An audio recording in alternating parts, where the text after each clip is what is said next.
Asè Axé Ashé. It's Ashley from the Ashe Shop, and welcome to Story Time. These are my retellings and readings of various stories of the Orisha. It is my prayer that these stories uplift you when you are down and give you greater perspective on the Orisha while strengthening your faith. This story is one of my all time favorites. I love the Orisha Oshun and everything that she represents. I love how she shows us and teaches us about the different aspects of love. And her relationship with the Aganju is, of course, a great example on love and relationships and things that we get into. Listen to this story and tell me what you think about it. There was a great drought in the world.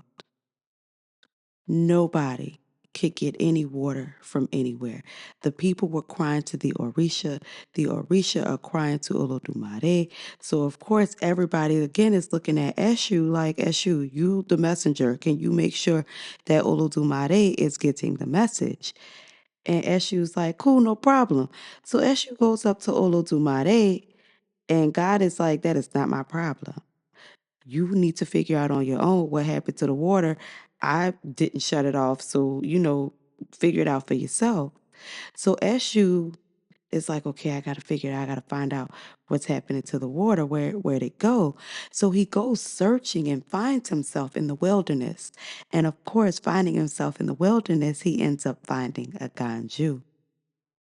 He finds a Ganju bathing in the river. Eshu is so excited to see the water that he almost kind of like misses Aganju. So he's like, oh my God, there's water. And Aganju looks over like, sir, what are you doing? This is my land. This is my property. Y'all not really welcome out here. What's going on? So Eshu tells Aganju the entire dilemma that nobody on earth has any water. The Orisha can't access it. And he was like, nobody have any water? And Eshu's like, man, nobody. Aganju was like, I don't have no problem giving y'all water, but I got, you're gonna have to give me something in return. And Eshu's like, well, what is it that you have in mind? Aganju was like, say, bro, you know Oshun? Eshu like, yeah, Oshun, that's my girl, that's my round. Aganju was like, I really had my eye on her for a minute. You think maybe, she hollered at me. You think maybe she'd be willing to marry me.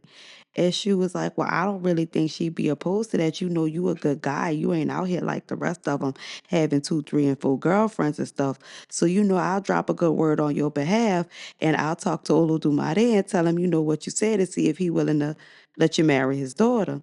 So, as you being the messenger, goes and relays the messages. It just so happens to turn out that Oshun had heard about Aganju. She wasn't really crazy about him because, I mean, he just really be on his own. He a real loner type. And she's like, yes, while he's good looking and he's a good guy, I'm sure that he would make a good husband. So she agrees to marry Aganju and Olodumare gives her blessing. So, of course, Oshun has to go find the palace of her new husband, which is in the wilderness. So Oshun has literally had to go over the river, through the woods, across a couple mountains, into the deep wilderness, and finally comes up to this beautiful, grand palace in the middle of nowhere. And she is just like, oh, this is nice, or whatever.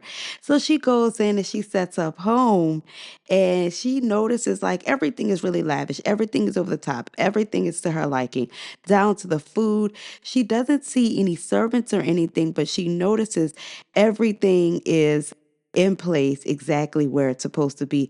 She really has nothing to complain about at all. She's happy. She kind of waits around waiting for her husband, Aganju, to show up, but he never shows up. Yet when she climbs into bed at night, somebody climb into bed with her. And you know what happens after that. She gets up in the morning rolling over thinking her husband gonna be there, baby. Ain't nobody in the bed with her. She walks around this big lavish palace again alone. Day after day, she's alone. Night after night, he keeps her company.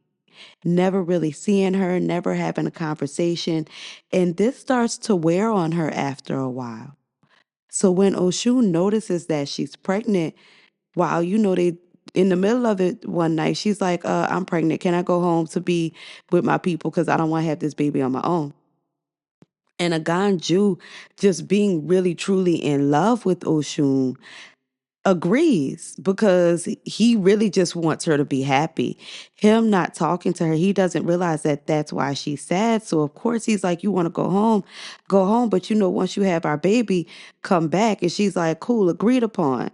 So she goes and she enjoys her time at home, and her family lavishes on her while she's pregnant, and she gives birth to a baby.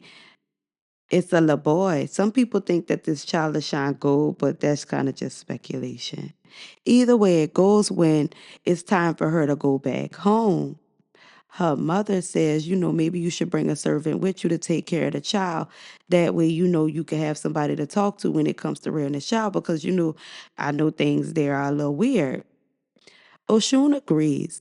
She doesn't mind the life she has with Aganju. She doesn't really mind Aganju, but she's really not in love with him. He comes to get her, and she goes back home with him, and things kind of fall back into their normal routine. She is kind of okay with it, and she notices, they drifting apart a little bit, but what else is supposed to happen? He's who he is, she's who she is. Everybody ain't always gonna work together like that. But one day, she decides to go down to the river to bathe. And she asks her servant to watch their son while she goes and do this, so she can have a little mommy time. She have a little time to herself. While she's gone, the servant starts beating on her son, child. And because Oshun's not there, Aganju just so happens to be present, because even though you may not see he's there, he be there. He sees the servant beating on his son, and he loses it. He appears before her, and it's like, what you not gonna do is put your hands on my child. And the servant is like, who the hell are you to be showing up in these people's house? I ain't never seen nobody here. He's like, I'm a Ganju. This is my house. I'm the Orisha of this palace here. All of this is mine. And she's like, oh, my bad. He banishes her, and they send the servant away. She ends up, because Oshun comes back while all of this commotion is going on, and she sees her husband, and they're able to sit down and have a real conversation. Even though Aganju does make some effort to kind of save this relationship, we do see these two grow apart and eventually pursue other partners.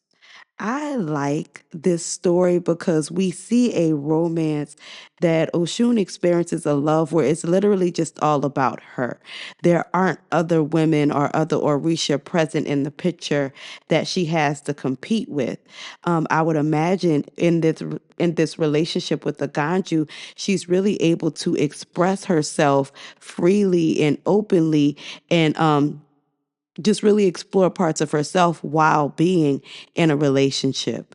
Would a relationship like this work for you, where you have a partner who provides everything physically, the food, the shelter, the clothing, the physical stuff, but isn't there mentally or emotionally?